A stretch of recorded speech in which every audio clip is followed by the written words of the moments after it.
The following is a short excerpt from my members only talk of really or analysis over what's been going on in the world and what we can do, what copium we can take to move forward really, because what happened? A lot of people have been feeling like they've had the rug pulled from under their feet. But this is 2021 and anything can happen.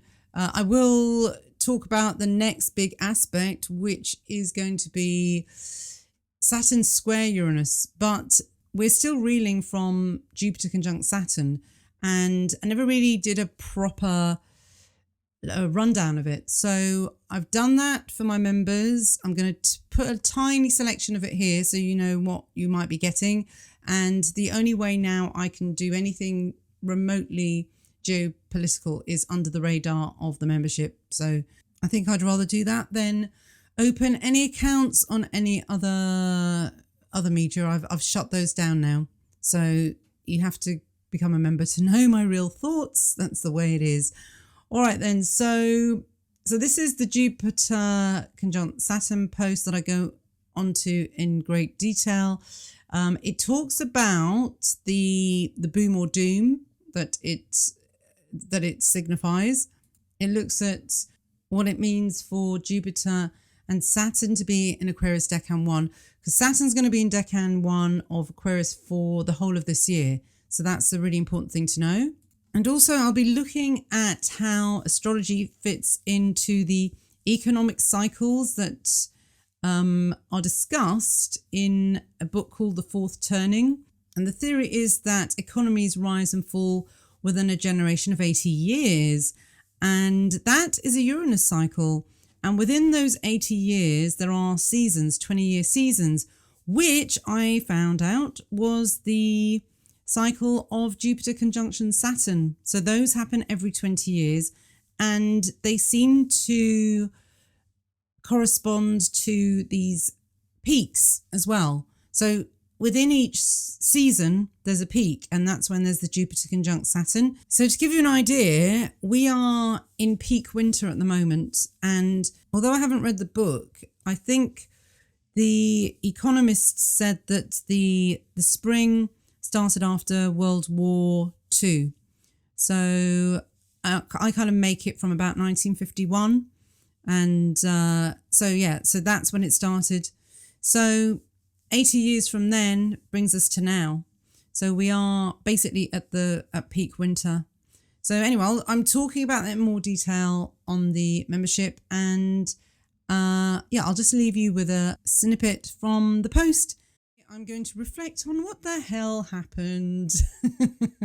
And really, it is a lesson. It's a lesson for us all, because this falling for outside saviors, which we all are programmed to do. So it's not really our fault, but I think that's been the downfall of the movement really for a long time.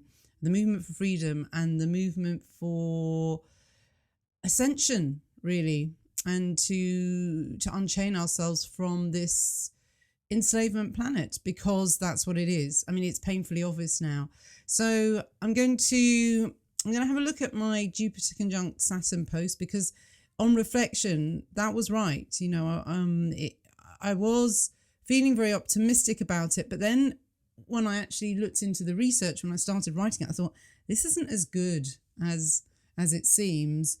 But I did say in it that it's up to us whether it's boom or doom. The original title was Boom or Doom, and I was really hoping it was boom, but but it feels like doom at the moment. But I think there is hope. There is hope, and this is supposed to happen, and it has really shown. It's shown up the stark. Well, it's shown up the truth very starkly. At least we know. We know now everything that we always thought about government, about how it is two wings of the same bird, that democracy is a sham. It's always has been. The thing is, we thought it's only just now, but now we realise it always has been. So we did have the Jupiter conjunct Saturn on the darkest day of the year. So obviously that was very significant. Now Jupiter expands while Saturn contracts. Jupiter's the greater benefic and Saturn is the greater malefic. And it does feel, everyone said it's biblical. It's a battle between good and evil. And everything is so polarized. It's been like this for a long time. Brexit versus EU, Trump versus Hillary, then black versus white, and now mask wearing or non-mask wearing. And it's just very stark. And my first instinct was this was a kind of messianic conjunction, but at best, really, it's very level-headed leader. However, we mustn't forget that Saturn overpowers Jupiter while he's in Aquarius. So this is not going to play out as the great Messiah that some might have been hoping for. After my findings, I'm seeing that this is far more tricky than it seemed at first sight. And not only that, this is why I did the chart of the Antichrist. I don't know if I've still got that recording. Maybe I have. But both those planets were in Aquarius in that chart as well. And it's hugely Aquarian chart. And really at this inauguration too, it was a very Aquarian chart. So let's just look at the meanings of Jupiter and Saturn in Aquarius Decan 1. So the meaning for Jupiter on Altair, which is the eagle, by the way, this is the thing. It took place on the fixed star Altair, which is in the eagle. And we know that the eagle has been used in history for empires. And the first one, the Roman Empire, very strong eagle symbolism. Then, of course, the Third Reich was the eagle too. The Holy Roman Empire, which sort of continued as well. And also the American Empire as well. So it's its good sides and its bad sides, but I think we are coming to the end of that empire as we know it. Anyway, back to Jupiter on Altair. So this is what Robson says it is. It's real or pretended religious zeal, hypocrisy, trouble through legal and church matters, and with relatives, disappointments over inheritance. Well, I think this is more to do with our ancestors. But Bernadette Brady says, to have the courage of one's convictions, success through bold action, a focus on the military. And yeah, the military, a lot of people are talking about the military taking over. But the religious edge to Jupiter in this decan can go off the rails if it doesn't keep grounded in touch with reality. I can see why some people might even get persecuted or even sectioned for having the unorthodox beliefs that come with this position. And it says leaders who come to power at this time can have a messianic aura about them, but they will have a dangerous rebellious streak as well.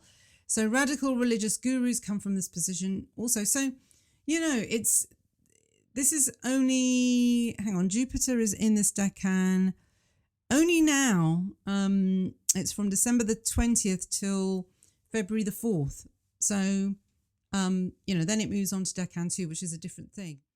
Thanks for listening, and I'll see you on the membership. Bye.